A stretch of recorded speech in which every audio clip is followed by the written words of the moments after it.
my channel. Thank you so much for joining me today. Today I'm going to be actually resolving scammers when it comes to buying your Grail bag, any kind of Loungefly bag, or any kind of merch at all. I know that scamming is on the rise, and because we are in a pandemic, it's probably getting worse because people are needing the money to support families and etc. So it's on the rise. I thought I'd do this video because I've seen a lot of it recently on Loungefly pages, and people alerting people of certain people what scammed them. So I just thought I'd put this video out there on things I do personally just to protect myself, and it's worked from now on. I've not had any kind of hiccups recently since I've been doing all these techniques, so I hope I can really help you on protecting yourself and your precious money when it comes to buying your precious Loungeflies. So I hope you enjoy it today. So guys, the first thing scammers is doing now is actually private messaging people what are wanting their Grail bag. For an example, I've had it recently where I put a post on my Facebook saying, please, if anyone's got a certain backpack with a picture as well of it, please let me know, comment on this post and etc. But then I get a private message off a account what is actually not been established. It's only been created in a few months, say, so there's no pictures, there's no information about them, but then they message me saying that they've got the item and the price is a reasonable price. They are getting the pictures off the internet, and then they are actually photo editing a screenshot of their name and their date, and then they're merging those pictures together so it looks like they are genuine pictures from their house, for example, but they are not. They are just pictures off the internet, and they've literally just photoshopped a name card and a date onto it, so it just makes out that they've actually got that item, which they haven't. And then if you're not paying attention of the picture and you're really excited, you'll probably pay the price.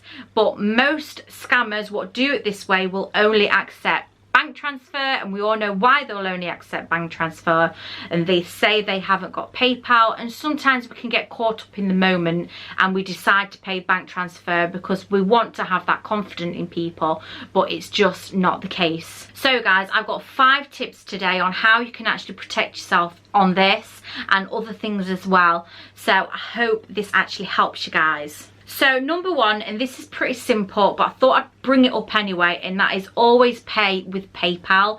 PayPal will give you money back guarantee if you do not receive that item. For me, it's happened so many times where I've not received an item, not just because it's a scammer, it could be just because it's got lost in the post. So always protect yourself with PayPal. Never pay with bank transfer, guys. It only takes 2 minutes to set up a PayPal account. If the scammer, for example, is saying that they haven't got a PayPal account, just tell them to create one. It literally takes 5 minutes to create a PayPal account. If they're not willing to do that, then it's probably too good to be true and it's just not for you, that purchase. Number 2, and this is what I've already touched on, and this is the photo editing. So when I said about dragging a picture of a Loungefly off the internet and then they are merging their name card and date into it so it looks like they've actually got that item, but look at your picture carefully. Make sure you look at every detail of that picture and you are completely sure that it is not edited into the picture. You normally can tell from miles away that that is an edited card to the picture.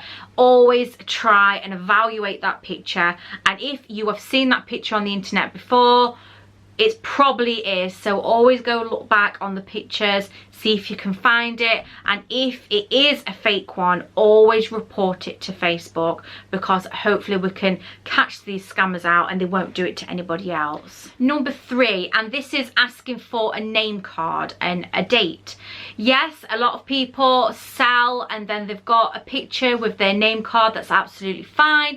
That's obviously another way they can determine that obviously you've got the item as well. So if you are a seller, you can always do that method as well. It's so simple, just put a picture with your name card and your date just to cover yourself, and they know that it's a genuine item. Make it very clear, big, bold, and if you are wanting to sell it on a separate day because it hasn't sold, update the date just so it kind of tells people that you are a genuine person. The next thing is, this one is probably more for sellers, and that is try and encourage the people what has brought from you is to give you feedback.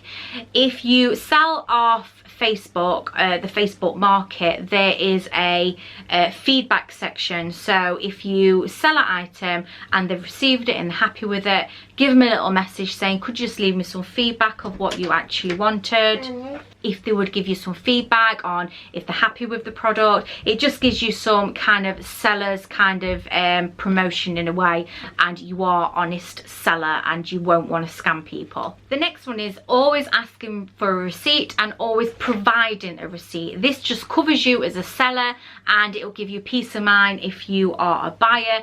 I know if you are posting with Royal Mail, sometimes they don't come with a tracking number to exact, but they will give you a receipt to say that you've actually posted the item, and the receipt will say the number of the house and the postcode. So always provide that, so it just says you're an honest person and they know when it's going to be coming and stuff like that. So it just gives you a little bit of peace of mind if you are buying it as well. Number 5 is what I've touched on before, is if somebody is inboxing you stating that they have actually got an item you are wanting, always question it and always look on their profile, see if they are established profile, if they've got any information about them. If they haven't, it's probably too good to be true, but not always.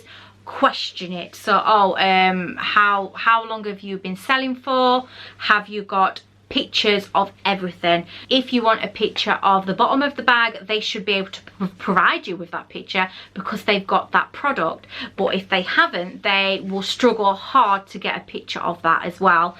But always, yet again, ask for a name card, date, and ask for so many pictures of that item. Also, you can ask for a feedback list if they've got a feedback list on Facebook Market. I've got a few, but I haven't got a lot. Not a lot of people do it, but sometimes people do have a large feedback list, so you could always ask for that. You could always tell them that I'll only pay PayPal, goods and services, no bank transfers at all, so you are covered. So if somebody does try and inbox you saying that they've got something, I've had it before and they've been perfectly genuine, that's absolutely fine, but sometimes they are not genuine and they'll just try and get you to buy their product they've not got. So always question it. If they are giving you name cards with the item, have a look at it. Are they genuine? Are they just photoshopped? All these kind of things you've really got to question and double check things. Also, I just want to kind of add as well, if something is too good to be true, 9 times out of 10 it is, guys. I know it's really hard to kind of put that into perspective, to be honest, because I've always wanted to try and hope I can get a bargain somewhere, and yeah, but if it is too good to be true, it probably is. I had a person once inbox me saying I could have the Castle bag just behind me for £100, and we all know that they go for a lot more than £100, and I immediately were like, this is just too good to be true. And it ended up being too good to be true because she ended up scamming a few people out of it. So it's really difficult, and there is people out there where they get caught up in the moment. They really want the item, and you know, you can't really blame them because they really want the item, and if someone's going to give it in for an affordable price, then they kind of go all arm's length and buy it without even thinking.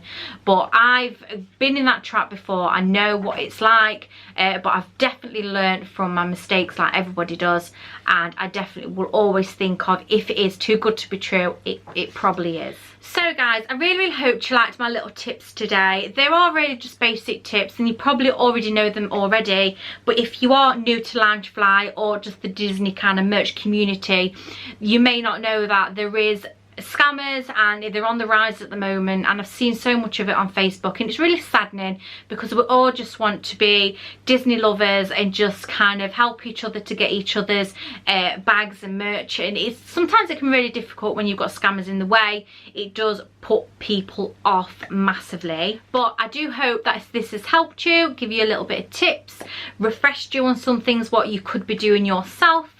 And yeah, so guys, can I just take this opportunity to introduce my new channel, which is Life with Samantha. I do all of my personal life there and my personal journey, so please come along and join me there. All the links is going to be in the description today, so if you go and check them out, I would highly appreciate it. Also, if you are new here, like I said at the beginning, please consider subscribing. I do so much like this every single week, 3 times a week for you to enjoy, and I hope you will come and join me. But for now, that's all I've got, and I'll see you in my next one. Bye.